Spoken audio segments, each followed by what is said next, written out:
Así que nadie puede alegar beneficio en perjuicio de su torpeza. La muerte la encontró, pudo haber sido solamente un riesgo, pudo haber sobrevivido, pero no haber tenido el cinturón de seguridad le produjo la muerte en la manera en que se expuso. Así que es importante establecer en el Reglamento Interior de Trabajo que todas aquellas funciones o puestos o funciones de alguna actividad deben estar claramente determinadas. Siguiente contenido. Tiempo y forma en que los trabajadores deben someterse a los exámenes médicos, previos o periódicos y a las medidas profilácticas que dicten las autoridades. Aquí está claramente hoy el fundamento, ya se los daba yo en el artículo 134, fracción 10, que se refiere a las obligaciones de los trabajadores. Recuerdan en el módulo pasado que dije que es una obligación someterse a los reconocimientos médicos y dije que por extensión pues, también eran los exámenes. Pues aquí el artículo 422 en comento, que se refiere a lo que debe contener el reglamento, es el momento para redactar, si se dan cuenta esta joya del Reglamento Interior de Trabajo, es el momento adecuado para poder establecer una clausulita, una regla en el reglamento, valga la expresión, en el que diga qué periodo, en qué periodo, qué trabajadores, en dónde, ante quién, con qué objeto, de qué manera se van a realizar esos reconocimientos médicos. Si es una persona que está sometida, miren, les voy a decir, hoy muchos de nosotros estamos sometidos a un grado excesivo de estrés. Y yo lo veía hace poco, hace 2, 3 días con una persona y me decía, se me está cayendo el cabello, estoy muy irritable, me arden los pies y tú me tocas la mano así y me duele, siento que me arde. Yo no soy médico, soy abogado, pero tengo muchos años en esto y me ha gustado la medicina. Y les decía que tomé yo un diplomado de bastantes horas con registro en la Escuela Superior de Medicina del Instituto Politécnico Nacional. Por eso es que a veces hablo de enfermedades o de medicamentos, porque tengo noción de medicina en esta parte. No soy médico, conozco temas de medicina y de anatomía y de cuerpo humano. Por eso hablo con alguna propiedad en estos temas. Entonces, le dije a esta persona, dice, ¿qué será el ácido úrico? Y le digo, mira, lo mejor es que vayas a ver a tu médico, ¿no? Número 1. 2, no te automediques. 3, te voy a dar mi opinión de lo que yo pienso en un comentario de amigos, qué es lo que puedes tener. Tú tienes síntomas de una deficiencia vitamínica del complejo B. ¿Cómo crees? Sí, claro. La B1, la B6, la B7, la B8, la B12, la hidroxocobalamina, tiamina, cobalamina, piridoxina, tiamina, todas estas sustancias de complejo B12 tienen una alteración en nuestra salud. ¿Sabían ustedes el que no tener balanceado el complejo B puede producir caída del cabello, irritabilidad, puede producir alteraciones del sistema nervioso?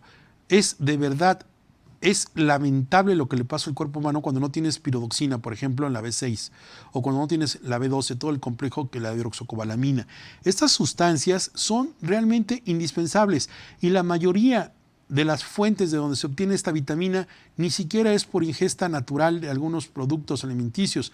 Se tiene que obtener de vísceras de res, hígado, carne de res, mollejas en algunos animales, puede ser de res o de algunas aves, se obtienen de algunos cereales, de algunos betabeles. Investiguen, por favor, la fuente de donde se obtiene. No se regenera. La vitamina B, el complejo B12, es una de las casi muchas vitaminas que no se adquieren y no se regeneran por el cuerpo humano. El excesivo estrés, el excesivo consumo de alcohol, el excesivo insomnio o la cuestión de no dormir a tus horas, se producen sustancias que minimizan este impacto. El cortisol es fatal para el cuerpo humano y se produce por cuestiones de ansiedad o estrés. Y les decía, del cabello no es clase de medicina, pero les estoy diciendo cómo deben ustedes contemplar, ¿no? Por ejemplo, la caída del cabello se debe a una sustancia proteínica que puede ser en el folículo debido a la biotina. La biotina es una estructura molecular, es una proteína que se consigue a través, por ejemplo, del huevo o de otros vegetales o de vísceras, pero viene con otra sustancia que es la vidina. El huevo, cuando lo coces, pierde la vidina y se conserva la biotina, pero cuando lo comes crudo, se pierde la biotina, pero se da la vidina.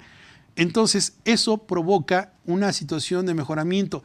Pero ustedes en la empresa lo que deben hacer es volcar en el reglamento interior de trabajo, si bien no un capítulo médico ni un dictamen, sí cuestiones que tienen por objeto lo que yo les mencionaba aquí, de cuáles son estas medidas profilácticas que dictan las autoridades, las que ustedes pueden sugerir, y los exámenes a los que se pueden encontrar reconocimientos. Así que, por eso dije este ejemplo de medicina. Si el trabajo que hacen tus operarios es de los que están sometidos a estrés, estoy seguro que tienen una disminución en su sistema inmunológico. Están produciendo cortisol. Quizás el colesterol esté en unos niveles desproporcionados. Quizás haya una deficiencia vitamínica. O para la gente que está proclive a un infarto, está provocando la generación de una proteína llamada C en el corazón. Tú no podrías saber si no haces un examen químico sanguíneo a estas personas. Puede ser que a lo mejor sucede, que le dio un infarto a tu contador en la empresa porque lo tenía súper full de trabajo. No teníamos dinero para pagar impuestos, estaban las obligaciones formales al toque de puerta, no hay cartera, no se estaba vendiendo, no se está recuperando las deudas de la empresa, bueno, nuestros acreedores no nos están pagando, tenemos deudas, y el pobre del contador, por eso no viven, por eso se nos mueren rápido, contadoras y contadores. Imagínense, pobrecitos, todos tísicos, así temblorosos, ni ganas de vivir ya tienen, rogándole a Dios que les llegue alguna enfermedad para ya no estar en este mundo cruel. Y ese contador que está presionado, cualquier otra función, ¿cómo lo sabes? ¿Y qué pasaría? ¿Te has preguntado que de repente toques la puerta del privado del contador y te quedes toque y abras y lo encuentres tieso en el escritorio tirado, u otra persona en el baño? Que lo he visto en nuestra oficina, sucedió. Una persona se estaba en el baño, se agachó a abrocharse los zapatos, no tocaba, cuando encontramos estaba inerte, le dio un derrame cerebral y un infarto. Y era una persona que hacía ejercicio, delgada, etcétera. Y no supimos que la persona esta hacía demasiado ejercicio, pero tenía un padecimiento previo, tenía leucemia, y nunca lo supimos y nunca lo dijo. Así que empresas, no esperen a que tengan muertos dentro de su empresa o a que se les mueran. La ley faculta a los patrones, en términos del artículo 134, fracción 10, a que se les hagan reconocimientos médicos que conozcan el estado de salud, y no solamente el físico o químico, sino también acá el de la azotea, también a ver si le sube el agua a los tinacos, porque hay veces que gente que se le va la onda y empieza dando unos bandazos que dices, ay, pero si, como dice una cosa, da la otra. Claro, son esquizofrénicos, paranoicos, depresivos, gente que está con dos caracteres, hoy está de buenas en la mañana, en la tarde ya está de malas, te habla, te deja de hablar, gente que está locatel, como decimos. Entonces, pues habría que ir a la casa de la risa a visitarlos o llevarlos. Quiero decir, lo digo de manera de broma, pero con todo el respeto del mundo, la salud mental y la higiene mental hoy en día son indispensables. ¿Cuántos de nosotros podemos tener padecimientos? Tos, podemos empezar con tos, ¿verdad? ¿Cuántos de nosotros podemos tener padecimientos mentales de trastornos de la personalidad y no lo sabemos? ¿Cuánta gente, en mi caso, yo que estoy obeso y que tengo proclive a muchas enfermedades, puedo estar insano y no lo sé, y creo que porque respiro y estoy chato estoy bien? No, hay que saber realmente el estado de nuestra salud de nuestros trabajadores, y aquí el reglamento nos está dando esa pauta para ampliar la fracción 10 del 134. Me detuve mucho en esta parte porque tiene que ver con esto de las medidas profilácticas que dicten las autoridades. ¿Cuáles? En el reglamento es donde debe estar ahorita el uso del tapete, del gel, del cubrebocas, la mascarilla, la careta, de lavarse las manos. Eso debe estar incorporado ya al reglamento interior de trabajo, o bien en otro documento, pero que esté partiendo de este lado. Ojalá haya quedado claro que la salud mental y la salud física y química de una persona no solamente son responsabilidad de él, de cierta forma lo es del empresario. Ahí está la norma 35 que ya nos lleva a ese tronco. Permisos y licencias. Bueno, también el reglamento debe establecer todo lo relativo a lo que son permisos para faltar con y sin goce de sueldo, permisos para ausentarse a cuenta de vacaciones, Todo lo que son permisos y licencias de paternidad, licencias de días económicos que le llaman, o puedo faltar hoy 2 días esta semana y te los pago en otra cuando sean inhábiles los trabajos. Todas esas posibilidades de los permisos y las licencias, el lugar correcto donde deben estar redactados es en el reglamento interior de trabajo. Ustedes me preguntarán a esta altura, y si no me preguntan es porque no los escucho, y si no los escucho es porque no los veo, y si los veo es porque estoy a través de una cámara, pero sé que me pueden hacer esta pregunta si estarían frente a mí. Primero, Rubén, si no tengo el reglamento interior de trabajo, ¿puedo estarlo haciendo en memorandos, en escritos, en correos? La respuesta es sí, pero debes hacerlo de manera general, pero no es lo adecuado, porque al rato tendrías que estar probando la existencia de esa comunicación y entonces pierde su característica principal de obligatoriedad y del conocimiento de la generalidad. Así que si es un patrón constante, no un patrón como sustantivo, sino un patrón como adjetivo. Si es un patrón constante el que tú estés recibiendo, concediendo ciertas acciones u omisiones, pues mejor llévalo al reglamento. Creo que es el momento oportuno hoy en esta nueva normalidad de establecer un nuevo reglamento interior de trabajo o un acondicionamiento o una reforma a es oportuna hoy en día. A mí me gustaría que ustedes me escribieran y me dijeran, Rubén, gracias al comentario, ya estamos estrenando reglamento para el mes de agosto. De aquí en adelante, la nueva normalidad también implicó un nuevo reglamento y si no lo teníamos, lo vamos a empezar a hacer con estas indicaciones de contenido mínimo legal y con todo lo que hemos transmitido en este diplomado. Y bueno, dice aquí en rojo que esto es bien importante, por eso lo pongo con este color, cuando dice las disposiciones disciplinarias también debe tener reglamento y procedimientos para su aplicación. La suspensión en el trabajo como medida disciplinaria no podrá exceder de 8 días. El trabajador tendrá derecho a ser oído antes de que se aplique la sanción. Dice esta fracción, fíjense, ¿cuántas cosas? Primero, ¿puedo imponer medidas disciplinarias? Sí, o sea, puedes hacer castigos, no le vayas a poner orejas de burro, o quédateme parado ahí, vétete al baño, o no vas a las fiestas. Las disciplinas tienen que ser congruentes y humanas, no puede ser, ahora para que se te quite no vas a la comida de fin de año. No, pues primero espérate que lleguemos al fin de año con esta pandemia. Segunda, no me pongas sanciones ridículas. Tercera, no pongas sanciones económicas desproporcionales. A partir de mañana, 5 pesos por cada minuto que llegues tarde. Puta, llega 1 hora, son 300, ni lo que gano al día. Entonces, tiene que ser una sanción significativa, mesurada, lógica y que no afecte a la estructura interna de una persona en sus derechos humanos. No la puedes denigrar, no la vas a poner como en la primaria, con 2 tabiques en las manos y súbete 50 veces las escaleras, sube y baja. Y ya, no, hay patrones de verdad, hay gente, yo lo conozco, hay gente que se cree militar, se cree nazi, se cree gente que pone sanciones ridículas. Me ha tocado gente que le dijo, no vas a ser el contador de la empresa, una semana, vas a ser mi chofer. Y ahí tienen al pobre contador haciéndola de chofer. Eso denigra.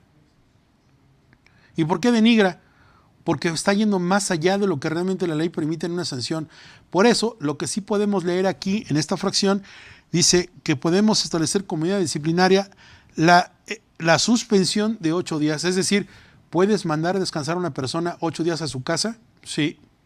¿Sin pago de salario? Sí. Simplemente es, no te voy a descontar, pero es como si no hubieras venido a trabajar. O sea, te vas sin derecho a salario. 8 días vas a trabajar media quincena. ¿Pero por qué? Porque cometiste esta falta. ¿Cuál? No avisaste, no cumpliste, no accediste a los logros. Hiciste algo que puede ser grave, pero te pueden mandar a descansar 2 o 3 días o 5 días. Pero si dicen 15 días descansado, bueno, estaría violando la ley federal del trabajo porque no pueden mandarlo más de 8 días. Entonces, también eso lo tendríamos que hacer. Y es suspensión, no es que te estén corriendo, simplemente, a ver, oye, no viniste 4 o 5 días. Te puedo despedir porque no me avisaste y no es justificado. Pero ¿sabes qué? Debes tener una sanción. No viniste 5 días a trabajar, te voy a descontar, no trabajaste. Pero como sanción, por no dar aviso y por no haber justificado, tienes 8 días de suspensión. Oiga, pero con fundamento en lo dispuesto en el artículo 423, fracción 10, y en el reglamento interior de trabajo yo puedo sancionar y considero que es una falta porque yo no sabía que te había pasado. Me dejaste en plena nómina o me dejaste en plena actividad, tenía yo la gente aquí, necesitaba de ti. ¿Sabes qué? 8 días, ese es el castigo, esa es la disciplina. Así que es totalmente válido. Y dice aquí, el trabajador tendrá derecho a ser oído antes de que se aplique la sanción. Bueno, esto es así como que una llamada a misa, ¿no creen? Porque el ser oído es, ¿qué opinas? Pero ya dije. O sea, mucho que pueda decir el trabajador, pues decir, oiga, bueno, sí me voy los 8 días, pero no en esta quincena porque de por sí no vine a trabajar y luego me va a descansar, pues no voy a ganar nada. No sea malo, descánseme 8 días, sí está bien, pero que sea dentro de un mes, ¿le parece? Pero si ustedes estudian dirán, no, porque Rubén dijo que la prescripción de las relaciones laborales en las acciones para disciplinar o castigar son de 30 días. Así que conectemos lo que estamos viendo con este tema. Para disciplinar las faltas de un trabajador, con estas sanciones son máximo 30 días o dentro de los 30 días a que tuvimos conocimiento, ¿se acuerdan que expliqué eso? A que sucedieron los hechos o a partir de que se actualiza o se comprueba el hecho. Y dice aquí, perdón, en la fracción 11, con esta vamos a ir a hacer un receso, dice, las demás normas necesarias y convenientes de acuerdo con la naturaleza de cada empresa para conseguir la mayor seguridad y regularidad. Y esta es la belleza de Cantina. Esta es el florero en la mesa.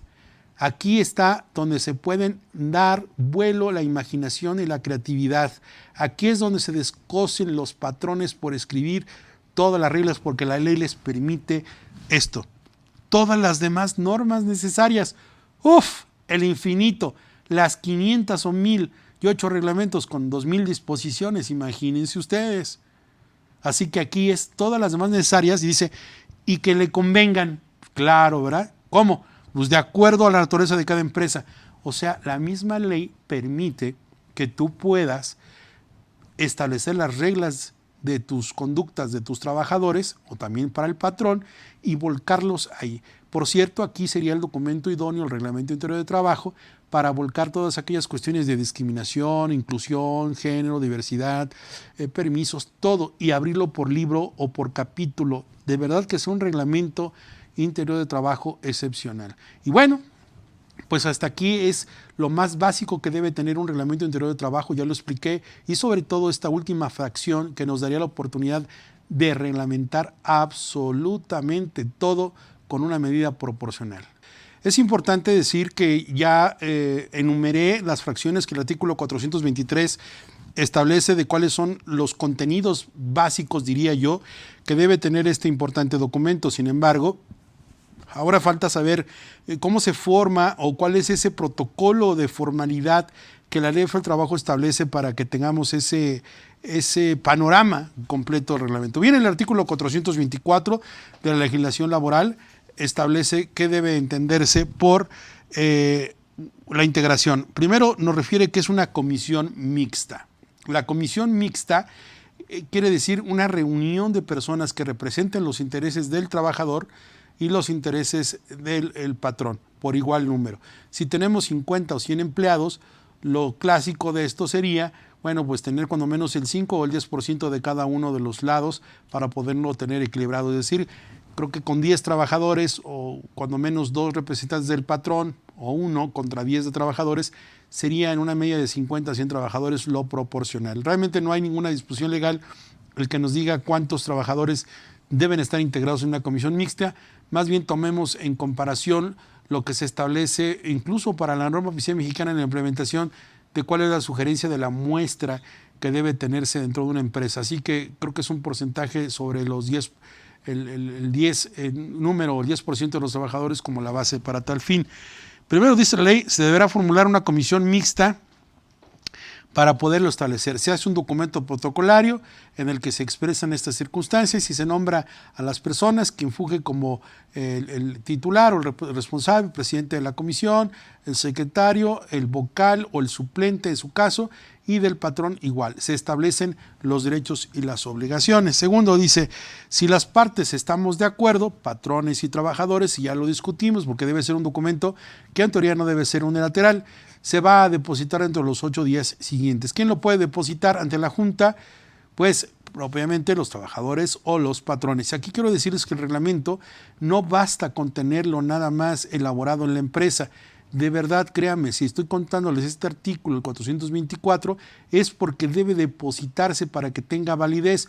Ustedes no pueden sancionar a un trabajador o no se puede aplicar el reglamento si no tenemos encima la cuestión de esa protección que da el depositar, es decir, que la autoridad laboral conozca cuál es el contenido, las reglas del juego que establecimos con los trabajadores. No sirve de nada tenerlo nada más impreso y que lo firmen, se tiene que tener depositado, eso que quede muy claramente.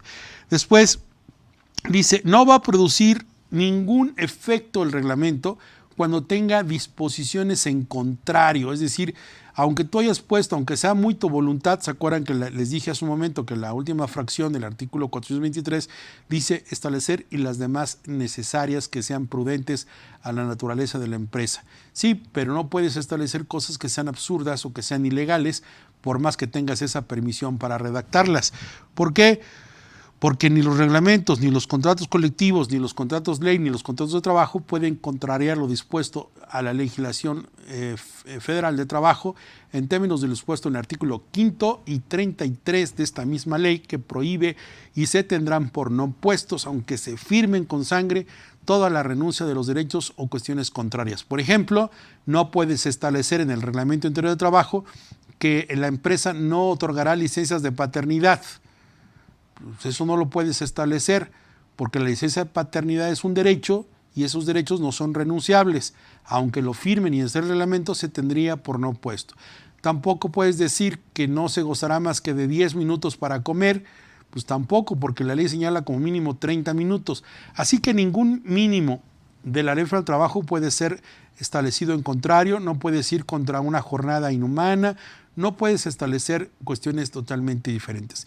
Quizás aquí sea oportuno retomar un poco el contenido de hace rato y decir que el reglamento puede tener incluso todas las líneas y las bases que tienen por objeto el teletrabajo. No hay un contrato como tal, pero sí hay lineamientos de que esta modalidad que se tiene para poder prestar un servicio a distancia tiene ciertas reglas y el reglamento es el lugar adecuado. Los trabajadores o el patrón en cualquier tiempo, dice la fracción cuarta, podrán solicitar que se subsanen las omisiones del reglamento o se revisen sus disposiciones. Quiere decir en este artículo 424 que cuando se haya firmado, a pesar de que se haya firmado por el trabajador y por el patrón, el reglamento se haya depositado, quizás a la postre resulta que una normatividad del reglamento la podamos apreciar como que es lesiva a los intereses de los trabajadores. A lo mejor nuestro reglamento hace 3 o 5 años, que por cierto debo decir, no deben ser tan viejos, deben ser actuales. Mi recomendación es que cuando menos cada 2 años se revise el reglamento, eso debe quedar en la comisión mixta. Cada 2 años debe establecerse esta posibilidad y si vemos que alguna disposición en su momento no era tan agresiva o no era tan contraria a la ley y que hoy puede hacerlo, es el momento de pedir que se subsane esa omisión o esa arbitrariedad y para eso tenemos el fin específico que sería una acción legal para pedir esta aclaración o esta corrección ante la Junta de Conciliación. Lo puede ser el patrón o lo puede hacer los trabajadores, eso no hay que perderlo de vista. Bueno, hasta aquí es el Reglamento Interior de Trabajo. Quiero hacer una mención. Nos está llegando a nuestro mensaje de WhatsApp las preguntas que les repito, están ustedes en toda la libertad y el momento para poder escribirnos sus comentarios, sus dudas que vayan teniendo, para que en el momento que yo las tenga aquí conmigo las pueda yo leer y darles mi opinión de una manera pues así pronta y que se implique un estudio o un dictamen que puedan tener. Nos preguntan aquí particularmente, no digo ahora su nombre porque no viene suscrito, pero sí en el sentido de decir, ¿qué pasa con un trabajador que sufrió de COVID y ya fue reincorporado o devuelto a la salud por la alta médica y quiere regresar a trabajar y su patrón le pide la constancia médica de la alta o en su defecto que acredite esta situación? ¿Estamos en presencia de un caso de discriminación? A ver, la respuesta es no estamos en un tema de discriminación. No hay discriminación porque efectivamente ese patrón tiene un deber de cuidado, tiene una obligación. Si tú como patrón tienes conocimiento de que uno de tus colaboradores tiene COVID u otra enfermedad contagiosa o que puede ser de peligro, ya lo he citado bastantes veces, lo menos que le puedes pedir es un reconocimiento médico, 134 fracción 10, y ya lo vimos en el 423, la fracción séptima, en el sentido de que se puede, y es obligatorio del trabajador reconocer, es un examen médico. Por supuesto que yo creo que el patrón está en su derecho. La discriminación sería que le dijera, pues aunque me traigas tu certificado de alta y aunque me traigas la prueba de que ya estás bien y que ya la superaste y la libraste, no te quiero aquí, ¿sabes? A ver, te vamos a dar tu finiquito, te vamos a despedir o te vamos a liquidar. Eso sí sería un tema de discriminación. El que separes a un trabajador justificada o injustificadamente con un argumento cualquiera, disfrazando que es tu decisión y lo estás corriendo por esa cuestión, eso sería discriminatorio. O que dijeras, oigan, no le hablen a fulano porque pues estuvo con COVID y puede tener esa consecuencia. No, eso sí sería discriminación. El correr, el despedir, el marginar, el apartar, el no tenerlo, decirle, oye, Juanito, fíjate que pues sí tienes COVID, tú eres aquí el contador de la empresa, pero como tuviste COVID, te vamos a poner un escritorio allá en el patio, al aire libre, te vamos a poner una lámina, una tiendita ahí de una lonita, y ahí vas a estar. Eso sería discriminación, el darle un lugar inapropiado distinto al que tenía, el marcarlo con sus compañeros de trabajo para hacerlo sentir mal o diferenciarlo de que como tuvo el COVID, pues eso es discriminatorio. Si no hay nada de esas acciones, no hay discriminación. No hay comentarios y no hay acciones. Pero sí es derecho del patrón, y claro que lo es, el pedir el alta médica o el certificado de que ya no tiene ese padecimiento y de que fue tratado. Espero haber dado la respuesta, pero ténganlo en claro, patrones, no despidan, no tomen en cuenta esa situación porque pueden caer en un tema que violaría el artículo 3 de la Ley Federal del Trabajo en un tema de discriminación y que hoy sería pues muy sancionado, aparte de que hay obligación de tener esos controles, el que sería de una trascendencia incluso a un daño moral. Pues bien, dentro de estos temas que yo vengo mencionándoles en el derecho del trabajo está la inspección, las inspecciones del trabajo. Ya sabemos que existen derechos y obligaciones en patrones y trabajadores, pero sabemos que también existen las juntas de conciliación todavía, así llamadas, pero que próximamente con la reforma laboral serán los tribunales del trabajo, los que resuelvan las controversias entre patrones y trabajadores y sindicatos. Pero habrá ocasiones en que derivado de estos conflictos se requiera una función administrativa por parte de las autoridades administrativas que ven por el cumplimiento de las normas de trabajo. Y así la Ley Federal del Trabajo establece en este artículo que ustedes pueden tener en su pantalla, que ya leyeron, el artículo 540, en el que nos dice que la inspección tiene las diferentes funciones, entre ellas es vigilar el cumplimiento de las normas de trabajo. ¿Y qué es vigilar? Que se estén cumpliendo con todas las normas, derechos y obligaciones y que no se estén implementando medidas que vayan contrarias a esta disposición o que sean violatorias de derechos humanos. Es decir, que en una empresa no se les tenga en un estado de insalubridad, que por ejemplo obligues a los trabajadores a estar haciendo del baño en una letrina, que no haya distinción en un baño de hombres y mujeres y que estén sucios, cuestiones que denigren la función de la persona y que la comodidad que se antoja, no que los metas a un baño de lujo, ni estás obligado a que tengas baños de hombres y mujeres, pero que tengan la sanidad, la limpieza adecuadas, que sea un ambiente libre de trabajo, que no haya riesgos, que esté limpia la zona, que no haya condiciones que provoquen alguna alteración a su salud o que pueda poner en riesgo su integridad o su vida. También implica que no estés violando los derechos de los trabajadores, el que se den cuenta que una empresa tiene dos tipos de pago, uno que sí causa impuestos y les pagas el 50% como si fueran tus trabajadores de verdad, dándoles todos los tratamientos fiscales y legales a ese 50% de la nómina y que estás pagando por fuera otro 50% en efectivo. Esa vigilancia de las normas sería una facultad de la Secretaría del Trabajo y Previsión Social, de tal manera que aquí esta fracción primera me parece que es muy importante, por eso está en rojo, y también aparece la fracción segunda, dice facilitar información técnica y asesorar a patrones y trabajadores. Durante todos estos años que tengo conociendo y ejerciendo la materia de derecho laboral, les puedo decir que sí he acudido en algunas ocasiones, me recuerdo hace muchísimos años, fui a pedir asesoría allá por la colonia Buenavista, por Tlatelolco, allá en Avenida Ricardo Flores Magón. Estaba la Central Obrera, estaba la CROC, las oficinas de la CROC, y a mí...